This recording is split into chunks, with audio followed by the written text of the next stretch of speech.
Garrett, I'm the Automotive Guru, and this is the quick start guide for the AMG GT 4-door. So let's get started. In order to save the memory seating inside this vehicle, we will adjust our seat utilizing these controls right here found on the door. Once we've adjusted our seat to the proper position, we will adjust the steering wheel and the exterior mirrors. After we have done this, we will press M, release, and then the number in which you want to be saved to. You should hear an audible beep once you have saved this. In order to select gears in this vehicle, you'll want to have your foot on the brake, and to put it into drive, you will pull this lever to the rear of the vehicle until the D is highlighted red. To go into reverse, you'll push it all the way forward until the R in red is highlighted. Anywhere in between will put you into neutral, and then pressing under this P puts you into park. This toggle right here is for the drive mode, so you can additionally push it forward or backwards to put you in different drive modes like Sport, Sport Plus, Individual, Slippery, or Comfort. Comfort is the default inside the vehicle though, so every time you turn off the car and turn it back on, it will always be in the C Comfort mode. On the right hand side, you have the volume. When you toggle this forward and backwards, it will increase and decrease the volume, and when you press down on top of it, it will mute it. This is the automatic start stop. When we press on this, it will turn on and off the engine dying and turning back on when you're at a complete stop. Additionally, this feature always defaults to on, meaning every time you turn off the car and turn it back on, it will always be on. Located in the center console right here, this is what I like to call the quick access buttons. So going on these, we have parking. So this basically, when we press it, allows us to find parking spots parallel that we can park into. We have navigation, radio, media. Media will be utilized for Bluetooth audio and USB music, telephone, and vehicle settings. The one in the middle is the emergency flashers. There is additionally a place for wireless charging inside near the cup holders. Hey, real quick, if you've learned something so far, please make sure to click that subscribe and like button. Now let's get back to it. Above the cup holders, we have the climate control for the interior of the vehicle. Located closest to the driver, we have a toggle for temperature. Then we have direction of flow, how fast is the fan speed, and automatic adjusts the fan speed and direction of flow based upon temperature. Then we have max, which is for the front defroster, rear, which is for the rear defroster, AC for cold air, the car with the little circle with an arrow, which is for recirculating air into the interior of the vehicle, direction of flow for the passenger, and then temperature for the passenger.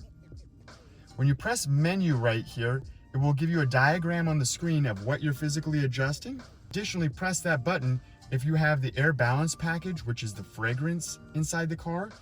You'll press that button, and that is how you disperse it. So from off, low, medium, and high. Now we will go over the steering wheel controls. So on the left-hand side of the steering wheel, we have a home and a back button, which is for the left side screen. Then we have a touch control, which is the black square. This is how we operate and move about the left screen. So there's run your finger up, down, left, and right, and press into select. Then we have an on and off button. This is how we turn on and off the cruise control. So you'd press this once, it would turn it on. You would get up to speed, pull down or push up to set the speed. Then you would increase or decrease the distance. To increase distance, you pull down. To decrease distance, you push up. And this is the following distance between you and the vehicle in front of you. So when that car slows down, you slow down, and when that car speeds up, you speed up until your set speed. So if it was 70 miles per hour, you wouldn't go above 70 miles per hour. On the left side of the set speed, you have push up to resume, pull down to cancel. On the right-hand side, you have another home button and a back button and a touch control. This is for the right screen. This allows you to keep your hands on the steering wheel more and be able to operate that right screen. By pushing up once and releasing on this, it is for audible commands to the vehicle. If you push up and hold and you have an Apple device, it will connect you to Siri. Pulling down is for favorites. This is where you can add favorite radio stations, contacts, as well as destinations that you frequent. You have a volume wheel up and down, and pressing in on it once and releasing is to mute. Then you push up to answer a phone call, down to end a phone call. If you're interested in what these controls are, these are the AMG drive unit, and I've done a video on this already. If you click the top right, it'll bring you to that video where you can watch how this is operated. This is for the interior lighting of the vehicle. This is for the driver and passenger reading lights which display from under the mirror. Now, currently we have door activated lights on. What that means is when we open the door, lights turn on, close the door, lights turn off. If that is illuminated red, it means that no lights will turn on when you open the door. This one here in the middle is for front lights on, which display from here and under the mirror. And then you have rear lights on. Moving down, you have SOS. You can press right here and press the red button for emergency services through Mercedes-Benz. What that means for you is if you press that red button, within 30 seconds, Mercedes-Benz will come on the line and get first responders out to your location. Additionally, SOS is automatically engaged when you are in an accident and airbags deploy within the vehicle. Same thing, within 30 seconds, Mercedes-Benz comes on the line. The Me button. This is for roadside assistance and customer assistance. So dead battery, flat tire, or if you have questions, you can press that button and it will connect you. Located on the driver's side door, there is a toggle in order to open and close the liftgate in the rear. When we pull on it, it will open the liftgate. And once it's all the way open, we can push and hold on it, and it will close the liftgate.